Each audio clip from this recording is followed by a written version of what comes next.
So understand, taxing income is not going to get you where you need to be the way taxing wealth does. That the rich are not like you and me. The really, really billionaires are making their money off their accumulated wealth, and it just keeps growing. We need a wealth tax in order to make investments in the next generation. Mr. Yang, your response. Would you oppose a wealth tax? Senator Warren is 100% right that we're in the midst of the most extreme winner-take-all economy in history. And a wealth tax makes a lot of sense in principle. The problem is that it's been tried in Germany, France, Denmark, Sweden, and all those countries ended up repealing it because it had massive implementation problems and did not generate the revenue that they'd projected. If we can't learn from the failed experiences of other countries, what can we learn from? We should not be looking to other countries' mistakes. Instead, we should look at what Germany, France, Denmark, and Sweden still have, which is a value-added tax. If we give the American people a tiny slice of every Amazon sale, every Google search, every robot truck mile, every Facebook ad, we can generate hundreds of billions of dollars and then put it into our hands because we know best how to use it. Thank you. Thank you. So let's consider two hypothetical CEOs of major corporations. Each of them earn a lot of money, $10 or $20 million a year, say, putting them safely in the top 1/100th of 1% of the income distribution. But other than their incomes, which are the same, these two executives are very different. The first executive I'll call Sam Spendthrift.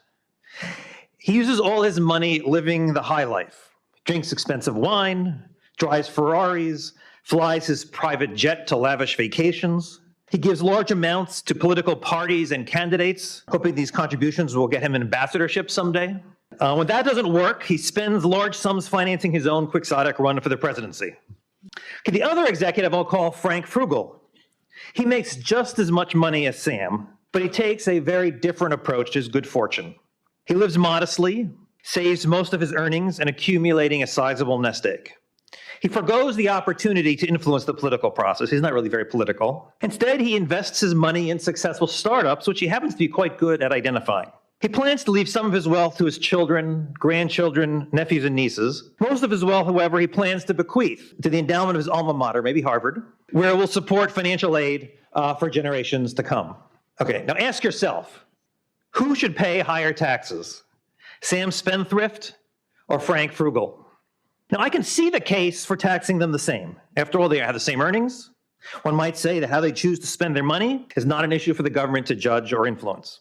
Personally, however, I'm more inclined to think that Mr. Frugal should be taxed less than Mr. Spendthrift. And the argument is really Pigovian. It has to do with externalities. Mr. Frugal's behavior confers positive externalities both on members of his extended family and on the beneficiaries of his charitable bequest. Now, what I find hard to believe is that Mr. Frugal should face higher taxes than Mr. Spendthrift. But that is what occurs under the policy proposals being discussed, in particular the wealth taxes being advocated by Senators Warren and Sanders. Now, I'm skeptical that these taxes can be implemented successfully, but I'm not going to actually talk about that today, given the limited time. But let's suppose they are implemented successfully. These taxes are going to hit Frank Frugal hard and are going to be much easier on Sam Spendthrift because he doesn't accumulate the large nest egg. Now, you might say, okay, well, that's just a cost of redistributing economic resources, and if this was the only possible tax on the table, then I can kind of see the argument in favor. But there are a lot of other ideas that are on the table. And I think in particular, there are ways to redistribute economic resources in ways that do not penalize frugality. In particular, I am attracted to something along the lines of the policy now being championed by Andrew Yang. Mr. Yang proposes enacting a value-added tax and using the revenue to provide every American with a universal basic income of $1,000 a month, which he calls a freedom dividend. It's pretty easy to see how this idea would work. Value-added taxes are essentially sales taxes. They're used in a lot of European nations, and they've proven remarkably efficient ways to raise revenue. And because the dividend is universal, it would be simple to administer. Now, of course, the idea of a universal basic income is not new, but it is certainly bold compared to the system we have in place now. Okay, I want to consider two possible social safety nets. The first one is a means-tested transfer. So we're going to give everybody $1,000 per month aimed at the truly needy. So the full amount goes to somebody with zero income, for a person at the very bottom. The transfer is then phased out. Recipients lose 20 cents for every dollar of income they earn. These transfers are financed by a progressive income tax. So there's no taxes on below $60,000 and a 20% tax on all income above $60,000.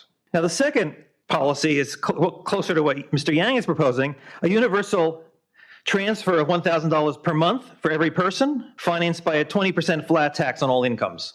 Now, think for a moment whether you'd prefer to live in a society with safety net A or safety net B.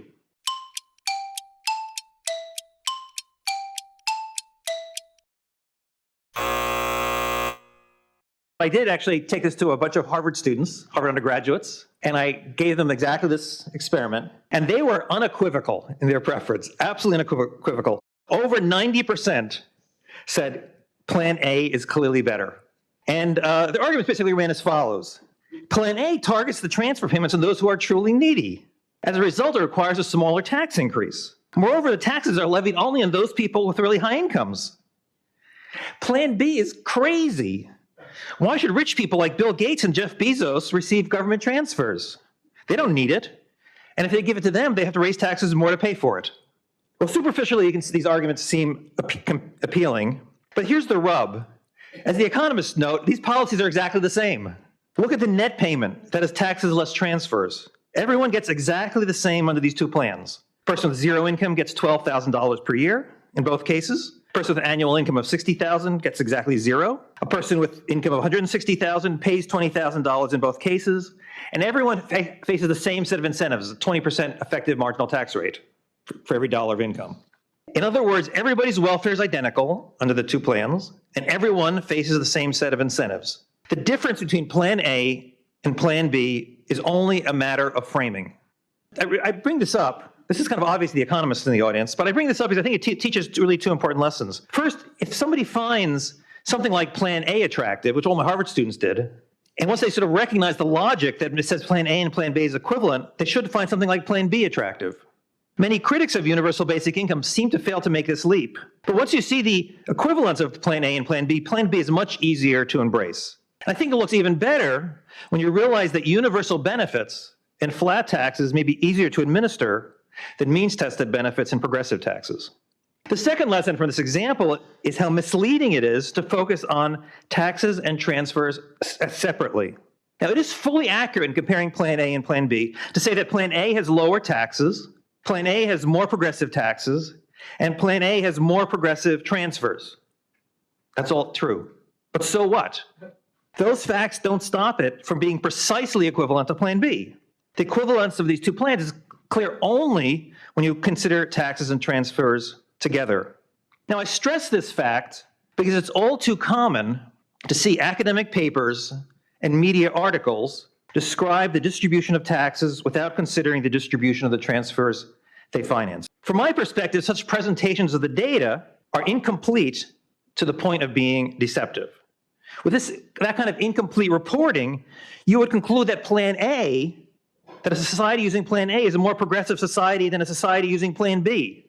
But that is obviously not the case because the policies are functionally the same. Finally, I should note that the safety net described in either of these plans, which I view as equivalent and therefore the difference not being important, the plan is really just a version of the negative income tax. Milton Friedman first proposed it in a book. I don't know if he probably wasn't the first, but I first read it in Milton Friedman's book, Capitalism and Freedom, back. I remember reading this as a student 40 years ago and thinking it was a pretty good idea. And it turned out I was not alone in that judgment. A few years after that there was an open letter signed by more than 1,000 economists endorsing a negative income tax. And it was signed by such luminaries as James Tobin, Paul Samuelson, Peter Diamond, Martin Feldstein. So what Andrew Yang is proposing is basically a version of what these 1,000 economists endorsed back in 1968. There's a little difference. I think the 68 economists were talking about a tax on income. Andrew Yang is focused on consumption through the value-added tax. From my perspective, that's actually better because it doesn't distort the intertemporal incentive to save and invest. But it's I think morally equivalent in a lot of ways to what was being talked about by those 1,000 economists in 1968.